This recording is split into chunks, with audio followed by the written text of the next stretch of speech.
Olvidé mi mochila, así que no le digo así. No va a dar o si no para Si Decano Claudio. yo no puedo dar la clase así, yo no sé cómo hacen dentro de la gente.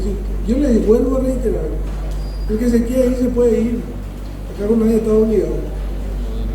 Entonces el que está acá que mantenga el silencio nomás. Si yo mejor dicho, si Juan hurta de la casa de José en un descuido de porque estaban tomando tereré de un cajón que él tenía en el escritorio de su casa, 5 millones de guaraníes. Y se da la precipitada fuga. Después José se va, revisa su cajón y faltan los 5 millones de guaraníes. Se va a la fiscalía, hace la denuncia y dice: en mi casa estábamos José y yo,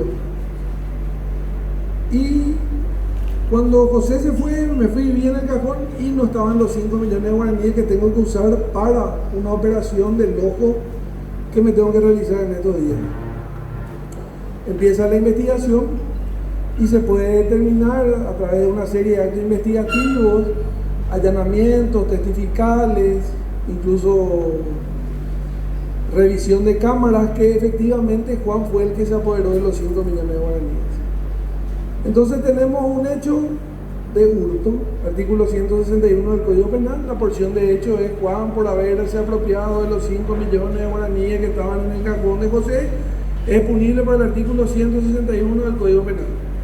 Entonces, ¿qué es lo que tiene que hacer el fiscal? Según lo que ustedes entienden hasta ahora, tiene que formular un acta de imputación, ¿verdad? Artículo 302 del Código Penal, 301, procesal penal, perdón. Pero visto y considerando lo de ayer, lo que ya aprendimos ayer, ¿qué otra cosa alternativa puede hacer el fiscal en vez de imputar a José? Vos que sos un buenísimo estudiante y un buenísimo abogado, ¿qué harías en defensa de tu...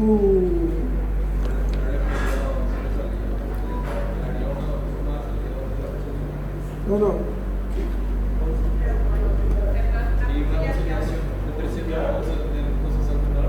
¿En qué consiste? Consiste en que tanto el Ministerio Público como el querellante, el imputado, si no mal recuerdo, puede pedir al juez que se haga una conciliación en el cual van a homologar un acuerdo.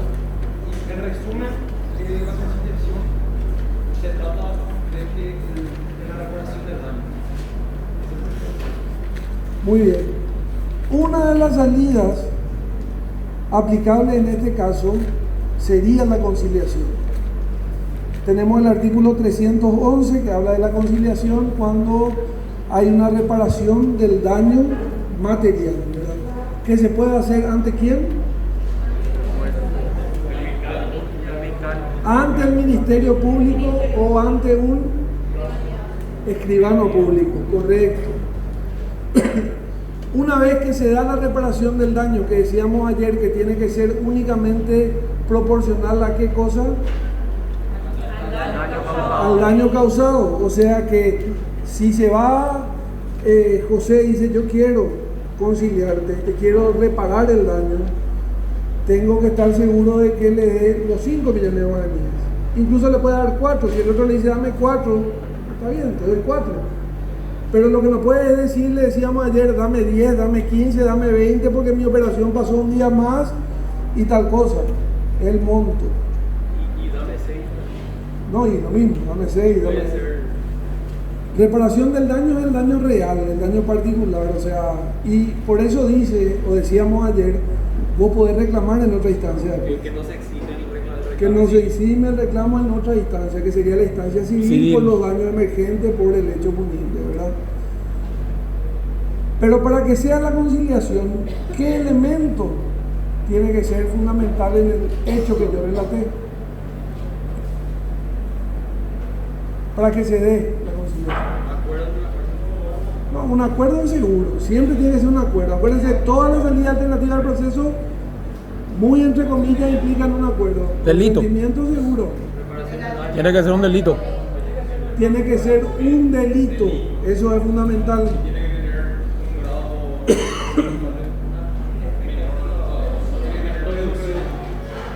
Tiene que ser un delito nomás, no te vaya a complicar, un delito.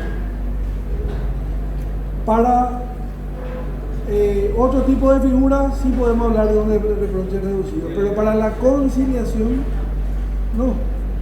La conciliación tiene que ver con el artículo 25. Ahora viene Juan, le paga a José los 5 millones y se abrazan los dos, se quieren, se perdonan, son amigos nuevamente.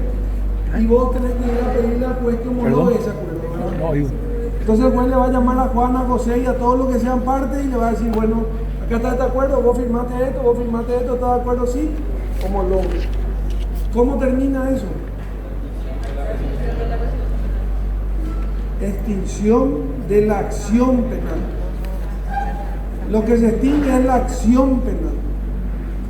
Y esa acción penal se extingue en base al artículo 25, inciso 10 del Código Procesal Penal, que dice, motivo de la extinción, la acción se extinguirá por la reparación integral del daño en los hechos punibles contra el patrimonio inciso o 10, hechos abajo, culposos. ahí. O hechos culposos. Entonces, ¿qué significa? Ese artículo 25 es lo que me permite que la acción se extinga, que termine, que ya no haya más nada que hacer. ¿Y cuál es la consecuencia de esa extinción? El artículo 359 del Código Procesal Penal, que es el sobreseimiento definitivo de la persona. Entonces se extingue la acción y se le sobresee definitivamente.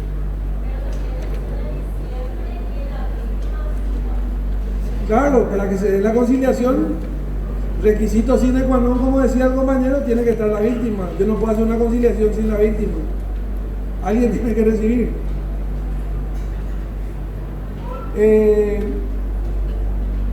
Otro ejemplo. Juan de 10, vamos a entrar en nuestro campo. Juan de 17 años le roba el auto a su mamá y se va manejando a toda velocidad por la avenida Cacique Lambaré, y en hacer un mal giro choca contra el paseo central y rebota contra una muralla y entra a una casa con su vehículo. ¿Ese qué hecho punible es? Exposición al peligro del tránsito terrestre, artículo 217 del Código Penal. Entonces tenemos un adolescente que cometió una exposición al peligro del tránsito terrestre. Primer presupuesto que tenemos que ver para la salida alternativa al proceso, que es un delito. Tiene un marco penal de hasta 2 años, me parece, la exposición. Puedo aplicar. Ahora, ¿qué salida le doy? Criterio de oportunidad por excepción al artículo 21 Artículo 21, ¿qué es? ¿Qué es? ¿Vos decís? Criterio de oportunidad de la ley. Vos decís 19, artículo 19. ¿Alguien más? Criterio de oportunidad tiene que dar la fiscalía. No, tiene que proponer la fiscalía. Claro. Yo sé, señora, Ministerio Público. ¿Alguien más?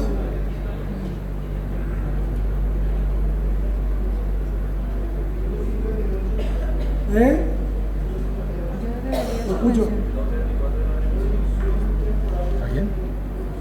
No, pero esa es como solicitar. sanción. Esa es una sanción ya, no estamos en sanción. Estamos en salida alternativa al proceso. Suspensión condicional del procedimiento. Le podemos dar una suspensión condicional del procedimiento o un criterio de oportunidad. Generalmente yo le doy criterio de oportunidad. ¿Por qué hecho punir? ¿Con qué condición? Ante la inteligencia de que es un hecho punible prácticamente bagatelario o tiene un reproche reducido. No, y aparte va a estar seguramente ya va a estar pagando la acción civil, o su papá ya se le va a dar a su mamá para reparar el daño civil. Pero el dueño de la casa se presenta al juzgado y dice, mirá, me reventó mi muralla y de paso echó una columna ahí que yo tenía, una parralera con una uva de hace 1000 años, y eso tiene un valor de 20 millones de guaraníes. y quiero formular una querella contra este tipo, una querella adhesiva,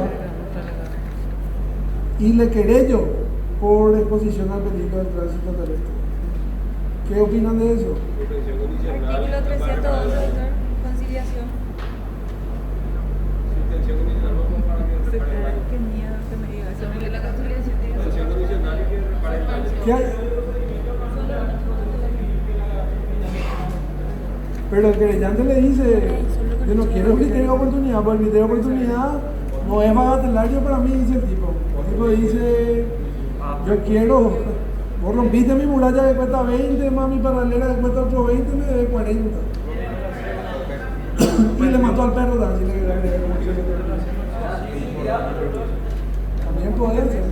Sí.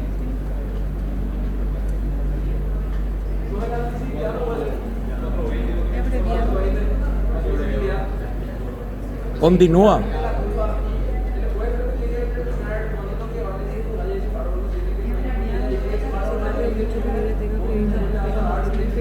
Yo le voy a contar un caso real. Continúa el El profesor proceso. de nivel ya escucha todos los años. Yo era defensor público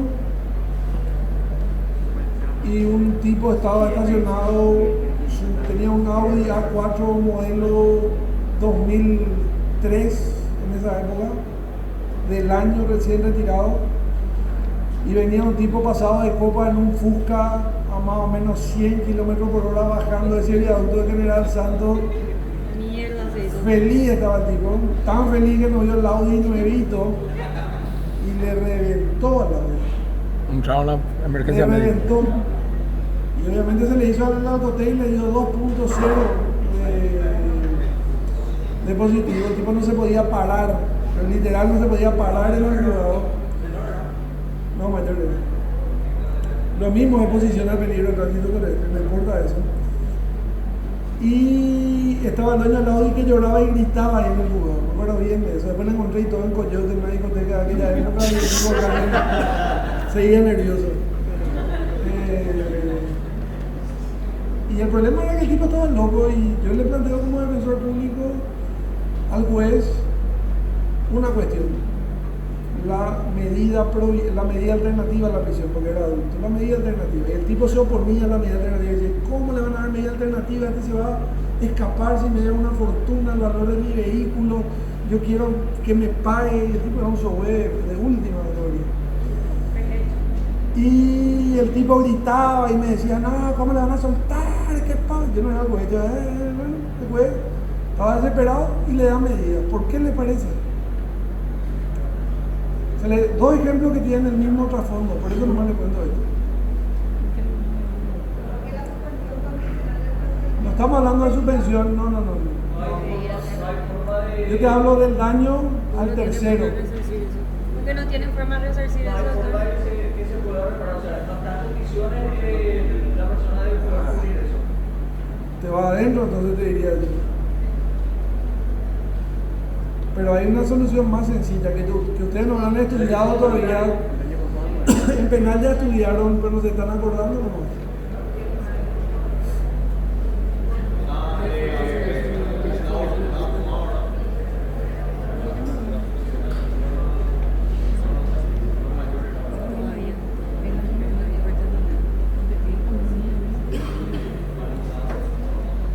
Hechos punibles de peligro abstracto, donde la víctima es toda la sociedad y no una persona en particular.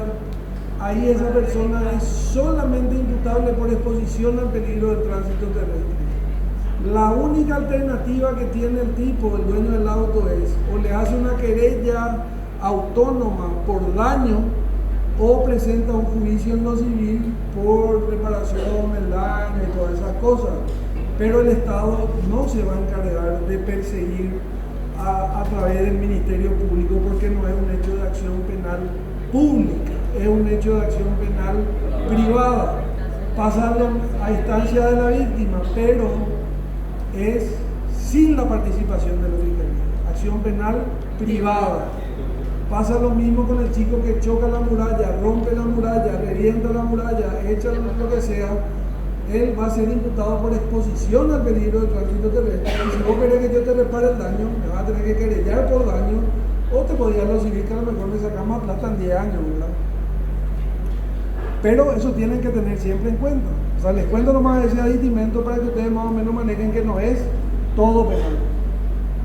O sea, ahí lo que se castiga es que vos ponés en peligro a toda la sociedad. ¿Quién es la víctima?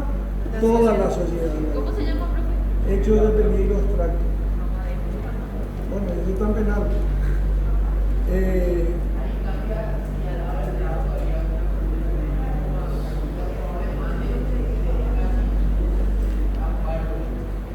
Claro, ahí podría vos poner riesgos comunes, una cosa por el estilo. Podés construir alguna cuestión, pero tiene que ocurrir un daño que sea perseguible por el Ministerio Público. ¿Entendés? Volviendo al caso ese, podría ser la suspensión del procedimiento o podría ser criterio de oportunidad. ¿Qué medida le hizo? Un fiscal objetivo le daría a lo mejor criterio de oportunidad con una reparación del daño social, donación de 2 millones de guaraníes a los bomberos voluntarios, trabajo social en alguna plaza o lo que fuere, y le doy el criterio de oportunidad. O si no, le doy la suspensión condicional del procedimiento, le hago que repare el daño social, no el daño particular, porque no tenemos una víctima en particular. La víctima somos todos, tiene que reparar el daño social y ahí le doy la suspensión y le doy regla por 1 año de conducta.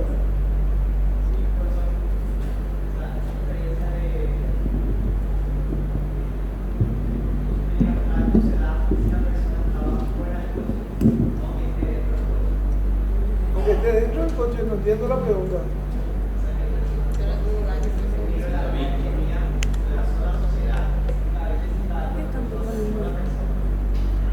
No pasa nada, lo mismo. Acuérdate que todo eso tiene que haber el dolo. En todo caso, si vos pones así, culpa, pero tampoco, él no tenía esa intención.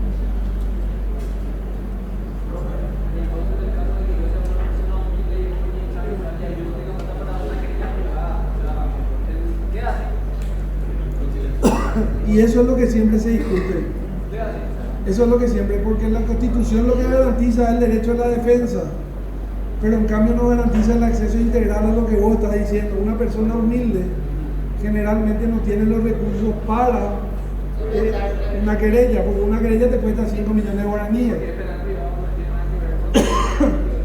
Por ejemplo, hay una ley, que no recuerdo el nombre, que no le voy a mentir, que son los hechos punibles contra la autonomía sexual, donde la Defensoría Pública también acciona por las víctimas. Acciona por la víctima, sí, acciona por la víctima, o sea, por la mujer abusada, por la mujer esto, violentada, se puede accionar. Pero realmente, si no tenés recursos, es muy complicado que querelle.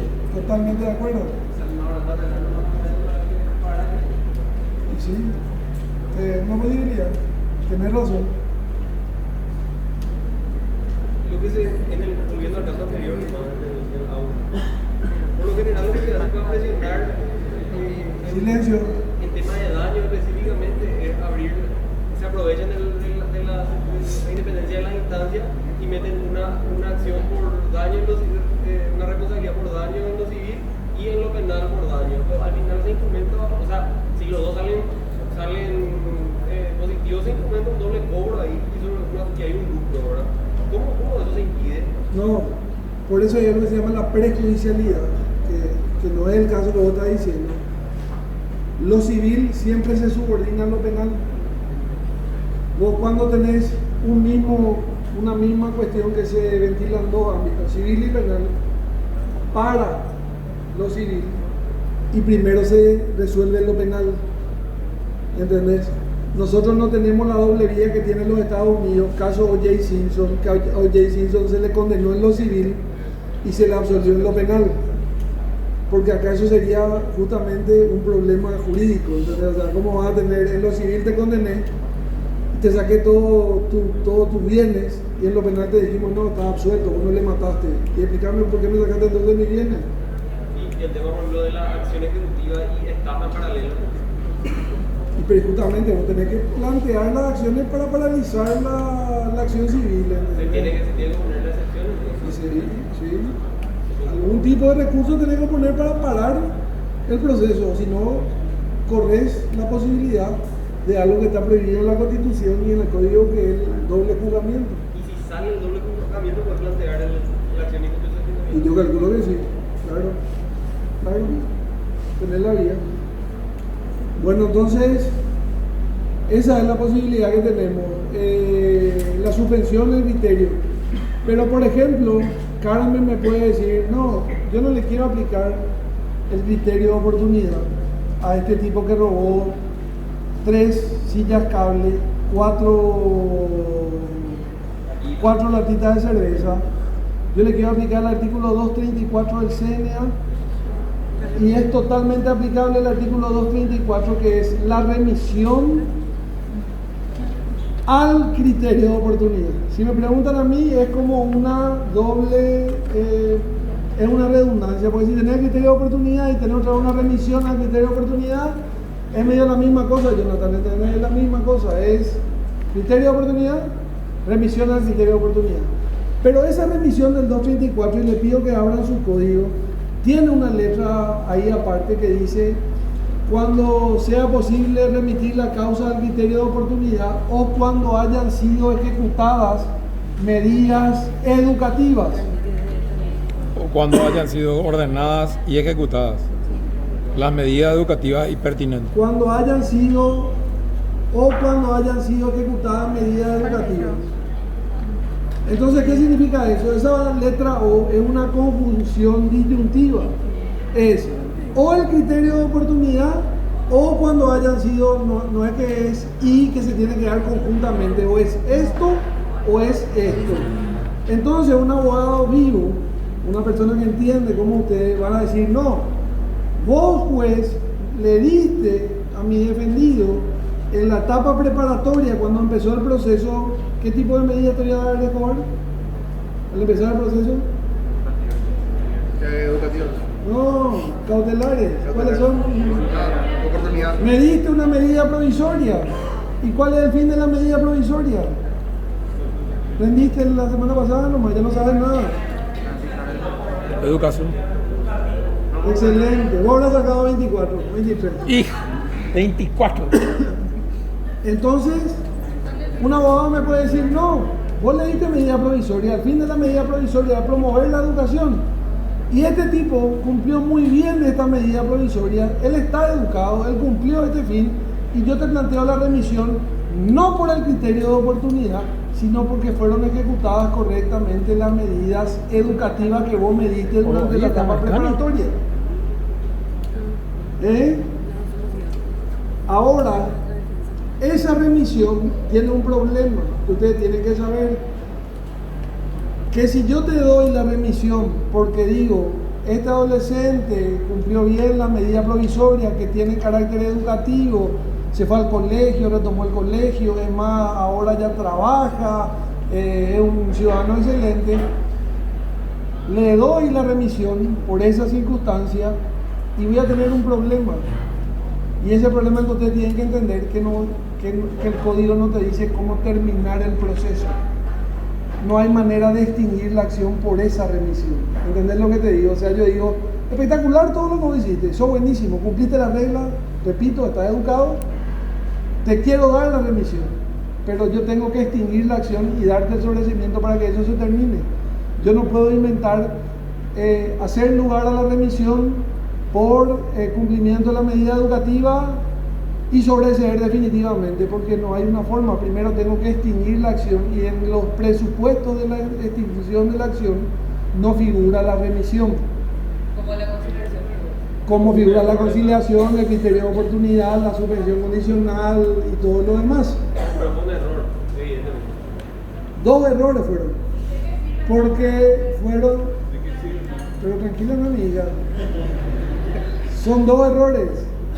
La del 234 y la del 242. Ayer me decía bien acá el compañero, muy atentamente, la remisión del artículo 242, que es únicamente aplicable para adolescentes. Acuérdense el 241. toda la salida alternativa al proceso prevista para el adulto y la remisión, ¿verdad? Tenemos dos tipos de remisiones, la del 234 y la del 242. La del 242, según mi criterio, tendría que haber sido una remisión a la suspensión condicional del procedimiento. Pero el legislador, eso es según mi criterio nomás, yo puedo estar equivocado, ¿no? El legislador se olvidó de ponerle la palabra suspensión condicional del procedimiento. Entonces el 242, que es una remisión que en puridad es justicia restaurativa, en puridad dice que para que yo te dé la remisión, el juez en toda la etapa del proceso podrá examinar, no continuar con el mismo, si es que el hecho punible está calificado con una pena menor a 2 años. Hay una reparación del daño a la víctima, el adolescente va a ser remitido a programas de protección y apoyo, y ahí ya está la remisión. Ahora, ¿cuál es el problema? Si analizamos el 242 rápidamente, que pocos hechos punibles tienen un marco penal de hasta 2 años. Entonces van a ser prácticamente aplicables para hechos punibles de acción penal pública, privada, calumnia, difamación, injuria, daño, amenaza. Entonces ahí tenés un problema en cuanto a tu calificación para usar la figura. Y el segundo problema es que ponerle que hacemos todo bien, viene la víctima, tomamos la expectativa de pena, le mandamos a esos programas de protección y apoyo como están en el 242. ¿Qué pasa cuando el chico vuelve? No tenemos la forma de terminar el proceso. ¿Cómo extinguimos la acción? Hay un problema de extinción de la acción.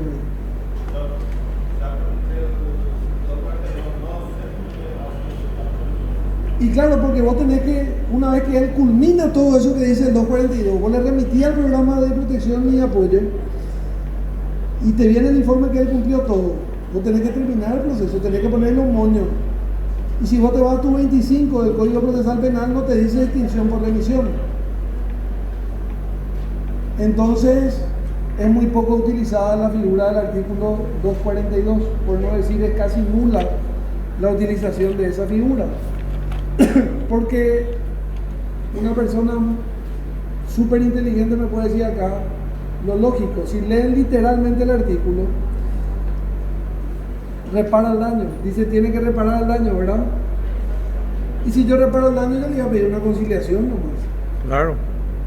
Si yo ya reparo el daño, le voy a decir, no, espera, dame nomás ya una conciliación, toma acá tenés, te reparo el daño social, particular, te reparo el daño y se acabó. Opa. Pero la idea de esta figura es justamente potenciar, ¿qué cosa? Fidelino, el fin educativo. La idea es que el chico no solamente repare el daño, sino que repare el daño y que se eduque, haya un poco de pedagogía, que vaya a la comunidad, que se reinserte, que haga cierto trabajo y que entienda lo que hizo. Por eso hablamos de un fin educativo, socioeducativo, de reinserción. Ahora tiene ese problema, no sé si me están entendiendo, tiene ese problema de terminación de la figura, no está prevista. Nosotros al principio utilizábamos, se le llamaba a la víctima, se arreglaba así más o menos, se extinguía la acción por conciliación muchas veces, lo mismo se le daba medidas de protección y apoyo, pero después llegamos a la conclusión que es de valor, o sea, aplicamos nomás ya directamente una suspensión condicional del procedimiento. ¿Cuál es la figura que más se utiliza como salida alternativa al proceso?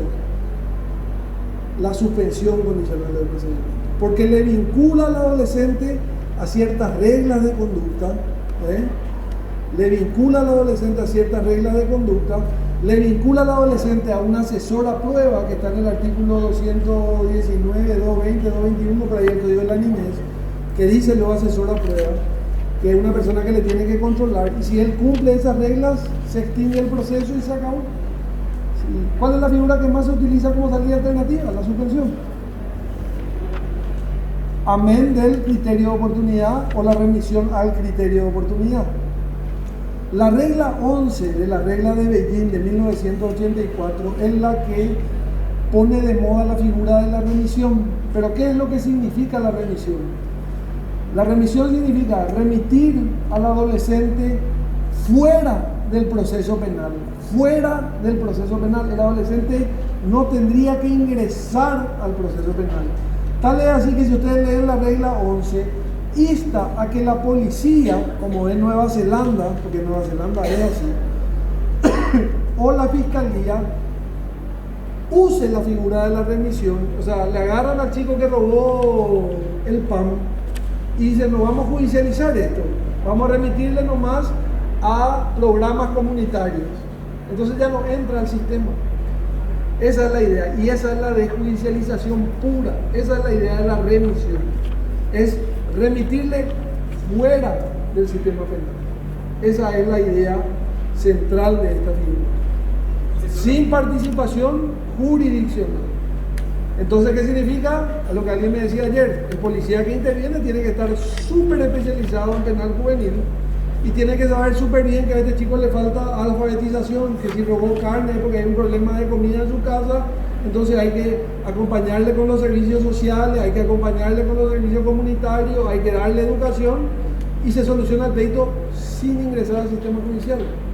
Ese es el fin de la remisión. Ustedes cuando sean abogados y les toque un caso de penal juvenil, van a escuchar remisión, dale remisión, dale remisión. Y ustedes con este argumento que yo les doy, le van a desbaratar a la persona, porque le van a decir, pero sí, yo le quiero dar la remisión, pero el código no me dice cómo estimo la acción. Vamos a hacer todo un ritual, vamos a hacer todo un procedimiento, el cual vaya a chocar contra una muralla y el tipo va a quedarse, entre comillas, toda la vida con antecedentes penales. Colgado.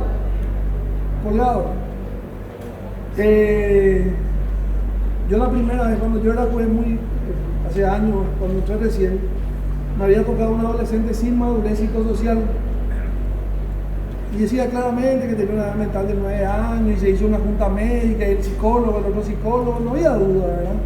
Y aparte era un hecho medio bagatelario. Siempre que el hecho es bagatelario, que es mínimo, es más fácil juzgar. Cuando es una pavada, te animas a hacer cualquier cosa. Cuando es más grande, ahí te cuidas más. Esa es la realidad.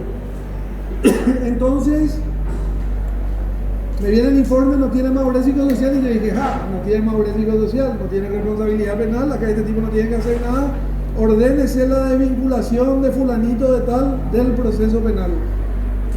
Firmé mi ahí, ordené su desvinculación del proceso, como dice el último párrafo del 194,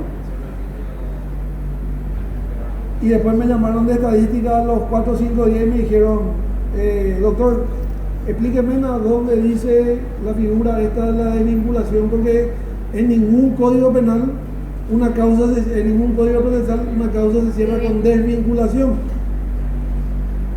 Entonces vos tenés que terminar siempre con una condena o una absolución, ¿verdad? Eso sería si llega al final del proceso, si llega a una salida alternativa como la que estamos viendo ahora, con un sobreseimiento definitivo o con la extinción y el sobreseimiento.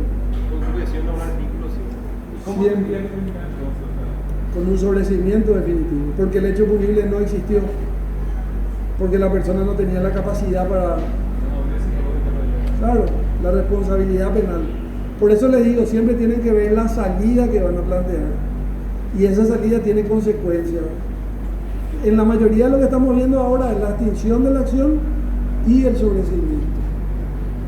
A estas dos remisiones que les dije, la del 234 y la del 242, la idea es morigerar las condiciones del proceso penal, que el adolescente no tenga casi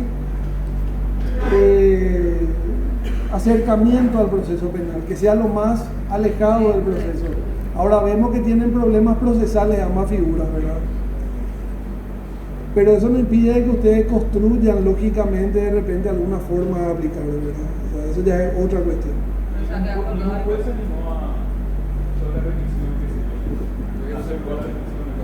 Lo que pasa es que, eso es lo que te decía hace un ratito, yo no estoy diciendo que la remisión sea mala, ojo, lo que te estoy mostrando nomás son los problemas que tiene. Si yo voy a hacer eso, que lo hice varias veces, construir la figura del 242, me di cuenta al final que es lo mismo que una suspensión condicional del procedimiento. Él le repara el daño a la víctima y le remito a una regla de conducta establecida en el artículo 21 o 44 y yo soluciono el problema con eso. ¿Entendés? Y eso sí está establecido y sí extingue la acción. Pero yo en el examen te voy a preguntar cuáles son los presupuestos de la remisión del artículo 242, o sea, ustedes tienen que saber cuáles son los presupuestos del artículo 242, que sea un delito, que tenga un marco penal inferior a 2 años, que haya reparación del proceso. Pero ¿cuál es la diferencia fundamental del artículo 242, que otra vez le da más realce a la remisión del 242, que le saca la posibilidad que tiene el Ministerio Público de que en todos los casos es el que tiene que requerir, porque dice el juez. Entonces el juez es el que decide, en base a la flexibilidad del proceso penal, cuándo va a aplicar o no la remisión. Entonces el juez le dice al fiscal: no señor, ahora yo quiero aplicar la remisión. En teoría esa es la idea. Y el fiscal le tiene que decir: ah, ok, listo, no, yo me opongo, no, vamos a hacer la remisión. Sin que el fiscal sea el que requiera y el que proponga esa salida. Si ustedes leen el encabezado, dice, el juez dice el 242, ¿verdad? El juzgado penal de la adolescencia. No dice el Ministerio Público. No. Como dice el 234. En la etapa preparatoria, el Ministerio Público dice el 234. El fiscal. En cambio, el 242, la potestad es del juez. Más interesante todavía. Solamente que tenemos esos problemas en la aplicación. O sea, el 234 y el 232 son artículos de No, porque el 234 vos podés hacer tu remisión al criterio de oportunidad. pero usando el criterio de oportunidad. Y eso te debo decir, pero por ejemplo, para casos más graves, yo uso la remisión. Desde un caso más grave, un chico que robó 2 televisores plasma y un equipo de sonido más grave, te quiero decir, aplico esa figura porque te da la potestad de la flexibilidad del proceso penal juvenil. O sea, está utilizando una herramienta del proceso penal juvenil. ¿Entendés lo que te quiero decir? Y por criterio de oportunidad, porque el 234 te remite al criterio de oportunidad. El 234 te dice claramente, te remite al 19. Claro, porque el criterio de oportunidad, que fue lo que te dije ayer, es una Potestad del fiscal. potestad del fiscal que contradice el principio de legalidad. ¿Pero legalidad qué? Procesal legal. Procesal. Y aprovechando que estamos acá, ¿cuál es la diferencia, señora, entre la legalidad penal y la legalidad procesal? ¿No viniste? Y bueno, vamos a bajarte tu nombre, ¿cómo es para bajarte un punto? La diferencia entre legalidad penal y legalidad procesal. No. La legalidad del proceso y la otra la legalidad de la ley. Diferencia entre legalidad penal y procesal.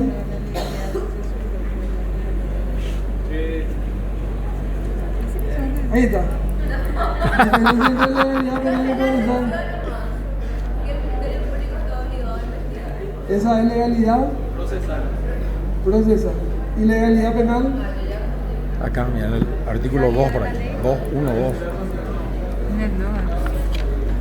La legalidad penal es que artículo 1 del Código Penal. Principio de legalidad. Principio de legalidad penal, artículo 1. Nadie será sancionado. Tiene que estar previamente tipificada la ley, la pena, la conducta en el Código Penal. Y legalidad procesal es que el Ministerio Público está obligado a investigar todo lo que llegue a su conocimiento. Y eso se siguen equivocando hasta el 6º curso, Luciana. Entonces, sepan esa diferencia, por favor. ¿Está obligado a investigar, profe? Todo lo que llega a su conocimiento. Artículo 18 del Código Procesal Penal. Entonces, esa es la diferencia. Pero hay otra figura, otra salida alternativa al proceso. ¿Cuántas salidas? No sé si le querés explicar cuál procedimiento abreviado, doctor Aníbal. Dale, Aníbal. El procedimiento abreviado del artículo 420 y 421. ¿Cuál es la diferencia rápida, ya que les digo a todos? Que el procedimiento abreviado termina con una condena. Toda esta figura que vimos ahora, fuerte decir por la figura que vimos ahora, por favor. Criterio de oportunidad. Criterio de oportunidad, suspensión, remisión, conciliación. Y ahora estamos en procedimiento abreviado. Primer punto, métanse en su cabeza, el procedimiento abreviado es un procedimiento que está establecido, valga la redundancia, como un procedimiento especial en el Código Procesal Penal. No se rige por las reglas del Código Procesal Penal per se, sino por un procedimiento especial que está en el artículo 421, 420 y 421 del Código Procesal Penal. ¿Qué significa el procedimiento abreviado? Abreviar el procedimiento, hacer más rápido el procedimiento, llegar a una condena más rápida que agotar la etapa preparatoria, intermedia y el juicio oral y público, acortar el proceso y liquidar en la etapa preparatoria o en la etapa